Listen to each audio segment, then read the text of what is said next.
Hi there, my name's Anna and welcome back to my art channel. In today's video we're going to be painting a landscape and we're using acrylic gouache. So as you can see, I've already sketched out my landscape using my paints and I'm painting in the sky now, wet into wet. I'm working relatively fast and I'm using my primary blue mixed in with a tiny bit of red and a lot of white, and I'm just blending those colours into each other to get this soft, slightly cloudy sky. And I'm using a medium-sized flat brush and just motions left to right, working relatively fast. Because this is acrylic gouache, it is similar to acrylic paint in that it dries permanently and you shouldn't dally too much. You have to be relatively fast if you want to blend wet into wet.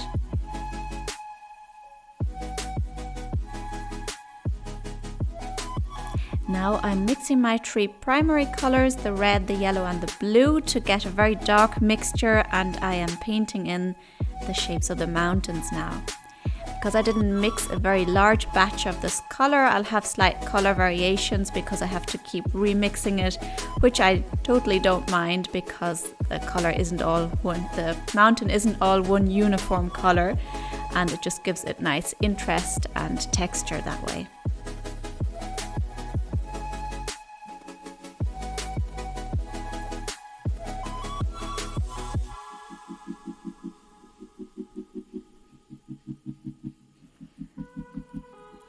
So now I'm starting to add some white to my mixture, white and a little bit of blue on the right hand side of the mountains where the snow is in shadow, and a lot more white on the left hand side where the snow is being hit by the sun. And I'm also using a palette knife, just a little bit of white on the bottom of that, and just dragging it across the paper a little bit, and that will give me an interesting texture.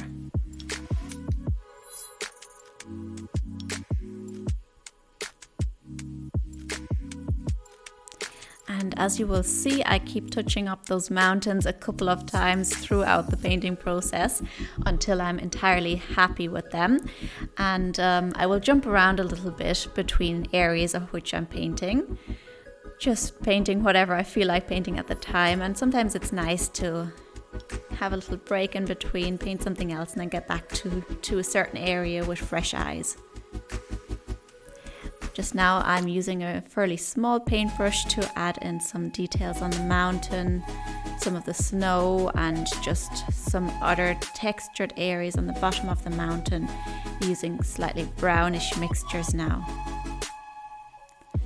And I'm mixing all of my paints, just using my primaries and some white and possibly a little bit of black as well. And again, I've mixed a neutral colour and I'm painting in the road now, so I've added some white to that neutral colour to make a grey. And I'm painting in my road that will get always narrower as it heads into the distance. And I love this kind of scene with a road heading off into the distance, and it gets always narrower as it goes, just because it gives this nice sense of perspective. And there's different aspects which will create a distance in your painting and the perspective. For one, it's shapes such as this road heading off into the horizon, but also aspects such as that warmer colors will generally be more in the foreground, and usually you'll have your most definition in the foreground, and oftentimes darker colors, depending of course on what you are painting. Now I'm using a mixture of blue and yellow mostly to paint in some of the plants on the left and right hand side of the road, but I'm also using a little bit of red sometimes for some of the plants that are a little bit more red or brown.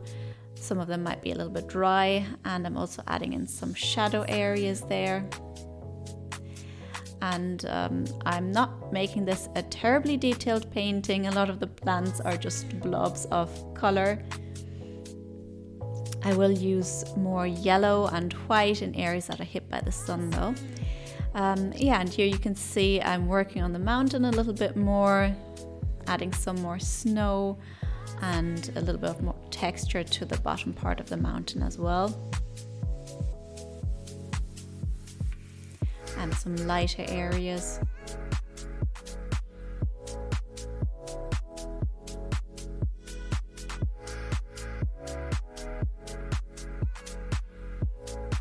Now I'm using a nice orangish mixture to add some of the areas of the plants, and just kind of adds a lot of interest, I think. Yeah, and I'm painting some of the greenery in the background, some of the evergreens that are just slightly pointy textures there in the background, not adding too much detail there either. And the nice thing is that I just have 3 colors that I use to mix everything, which will make everything look harmonious and uniform.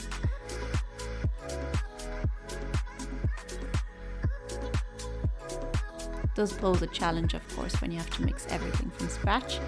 And now I am adding some clouds to the sky. First adding the shadow area, which is a bit of a purplish grey mixture, and then the fluffy clouds on top. And I use my paintbrush to soften out the edges of those clouds a little bit. And I've also covered up one of the mountain tips slightly.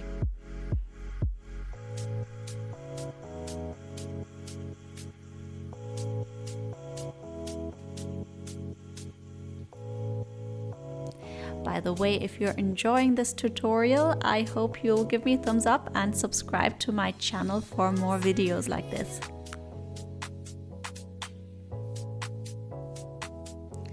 Here I'm adding some more definition to those evergreens there in the background.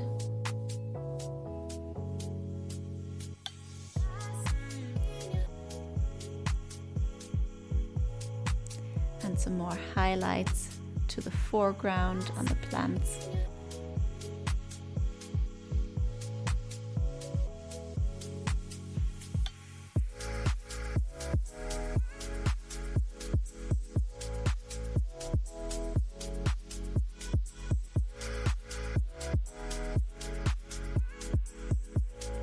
And I just keep looking at my reference photo and adding a little bit of detail here and there, adding some shadows to hype up the contrast, some little individual grasses there on the left hand side.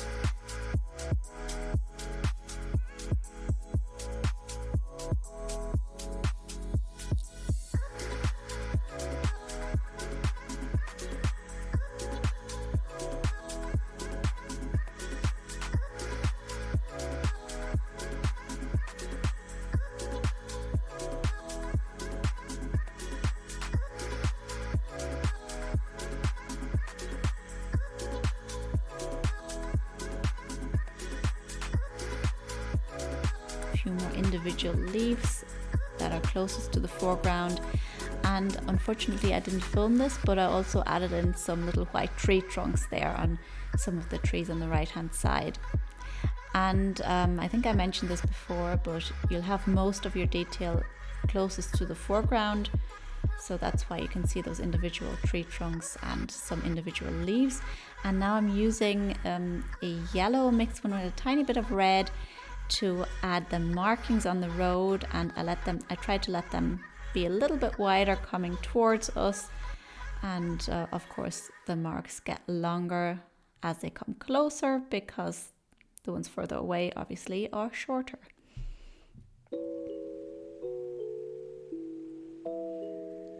And these marks on the road really bring the painting together and add that little last touch of detail.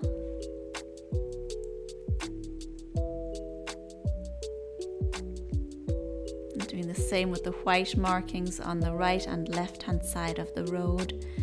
Yeah, and I'm nearly finished at this point. So I hope you enjoyed this video, and I hope to see you again next time.